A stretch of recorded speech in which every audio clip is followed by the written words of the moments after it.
Bonsoir à tous et bienvenue dans votre magazine. C'est votre emploi comme chaque mercredi. On est ensemble ce soir et c'est la journée mondiale de la santé aujourd'hui. Une journée d'autant plus importante avec cette crise sanitaire qui nous touche depuis un an maintenant.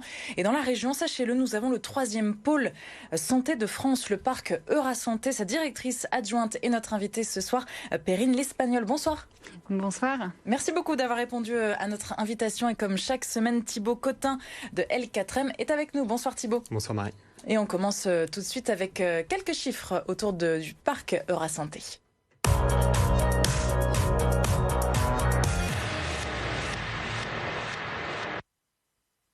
C'est le plus grand campus hospitalo-universitaire d'Europe avec 170 hectares, 32 000 emplois industriels à l'échelle de la région. Et à retenir aussi cet investissement d'1 milliard d'euros pour la création de 2000 emplois en 2021. On va revenir bien sûr sur ces 2000 emplois avec vous, mais pour planter un petit peu le décor, pour commencer, Perrine L'Espagnol, le parc Eurasanté, on fait bien la différence avec le CHU de Lille, hein, rien à voir. Oui, tout à fait. Le parc Eurasanté regroupe en fait 170 entreprises qui travaillent chaque jour pour créer, innover et proposer demain aux patients et aux soignants des nouveaux produits, des nouveaux services du coup pour la santé.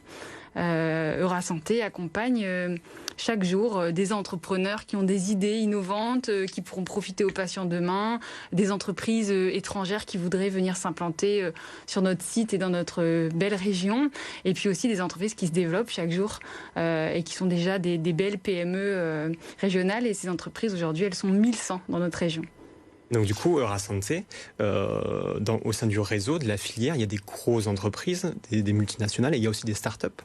Tout à fait. En fait, il y a des grosses entreprises en santé et nutrition. On peut citer Rocket, Le Safre, on peut citer Bayer Schering Pharma, on peut citer Rotender Pharma. Et puis, on a aussi à côté des startups qui ont des idées d'innovation, qui peuvent être des idées vraiment, des nouvelles technologies pour accompagner le patient dans le suivi de ses indicateurs. Il y a aussi des startups qui développent, on va dire, des nouveaux médicaments, des nouvelles molécules. Par exemple, pour soigner la maladie d'Alzheimer, il y a une molécule qui va être, on va dire, dans quelques années, dans quelques temps, mise sur le marché. Et on se réjouit de ça. Et c'est l'incubateur Eurasanté qui accompagne ces entreprises-là. Et ça vient donc de chez nous. Est-ce que la crise sanitaire a fait bouger les lignes ici au parc Eurasanté ? Ça a été une crise intense parce que beaucoup de travail en fait depuis le début de la crise et puis lors du premier confinement l'année dernière, ça s'est jamais arrêté. En fait, il a fallu être très réactif pour réorganiser la production locale. On a des belles usines en région puisque sur les 32 000 emplois industriels de notre région, il y en a presque 12 000 qui sont vraiment des emplois sur les chaînes de production. De l'industrie pure et dure. Exactement, de l'industrie pure pour produire des médicaments, des poches de sang, des masques, du gel hydroalcoolique. Il y a une entreprise qu'on connaît bien qui s'appelle Agnos, qui est pas loin de chez nous. Et donc finalement, toutes ces entreprises ont dû se réorganiser dans l'urgence pour produire et puis satisfaire le pays et la région. Et puis à côté de ça, il y a plein de nouveaux projets d'innovation, il y a plein de nouveaux besoins en fait qui se sont fait sentir au chevet du patient et aux côtés du soignant, et donc des belles innovations. On a cette année, l'année dernière plutôt, en 2020, on a fait la plus grosse année d'entrée en incubation dans le dispositif de création d'entreprise, tellement il y avait de porteurs qui avaient des idées innovantes. Donc la santé, c'est un métier essentiel, une filière d'avenir. Il y a un rôle vraiment stratégique, on le voit également avec la crise aujourd'hui. L'industrie a une grosse part stratégique sur la santé ? Ouais, l'industrie a une très grosse part stratégique et en fait, j'aimerais bien que ce soit un métier qui devienne attractif. Je sens que c'est en train de le devenir. Peut-être qu'on peut se dire que la crise a changé ça. Mais c'est vrai que le métier de soignant est un métier difficile, mais c'est un métier noble puisque c'est un métier qui permet d'accompagner le patient. Mais être dans l'industrie et contribuer à la production de médicaments, c'est moins noble. On a l'impression qu'on est finalement en back-office, alors que nous, on a créé un projet pour créer de l'attractivité dans ce secteur-là, qui est une chance pour soigner. Finalement, c'est une autre vocation. pour contribuer aux soins. Et donc les exemples d'emplois en recrutement là actuellement, on parlait de 2000 emplois pour 2021, c'est essentiellement dans l'industrie, c'est ça? Vous avez des exemples? Ouais, c'est essentiellement dans l'industrie. Il y a des entreprises, par exemple, il y a une entreprise du sud de la région qui produit des capuchons en fait pour mettre sur les vaccins. C'est une entreprise à l'origine du caoutchouc et finalement qui contribue au quotidien aux soins et à la santé. Et cette entreprise, elle recrute dans les 3 prochains mois 50 postes de production pour enfiler les capuchons, on va dire couler le caoutchouc, etc., le plastique, et pour du coup augmenter les cadences de sortie des produits. Et on entend beaucoup parler aujourd'hui de e-santé, de silver economic, c'est les tendances de la filière santé pour les années à venir? Oui, tout à fait. Ça, c'est quelque chose qui est une tendance qui a quelques années, au-delà de la crise sanitaire. En fait, dans la région, il y a une bonne centaine d'entreprises de e-santé et on sent qu'en fait, ça va crescendo.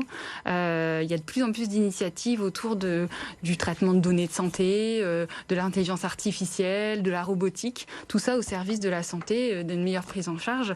Et puis, à côté de ça, il y a en effet la silver economy, qui est finalement le développement d'une économie pour mieux accompagner les personnes en perte d'autonomie, pour accompagner le bien vieillir, comme on dit. Il y a une forte demande. Il y a aussi des choses qui ont été mises en place au niveau de l'assurance maladie pour mieux prendre en charge les mutuelles, les prévoyances, la CARSAT se mobilise pour mieux prendre en charge ces aides. Forcément, les entreprises, elles ont plein d'idées à proposer et elles se développent vite grâce finalement à toute cette demande. On parlait aussi de relocalisation avec cette crise sanitaire. Est-ce que l'État est au rendez-vous pour acheter ce qu'on fait chez nous dans la région? Alors c'est une bonne question. L'État est au rendez-vous pour investir et ça c'est clair qu'il y a beaucoup d'investissements, 1 million d'euros d'investissements, on le disait, qui ont déjà été engagés pour nos entreprises régionales pour contribuer aux 2000 emplois. Par contre, comment on va faire demain? Parce que, à ma connaissance, finalement la législation sur les achats hospitaliers n'a pas changé. Et bien, demain on achètera toujours au plus bas prix et du coup que feront nos industries régionales? Sur quoi par exemple?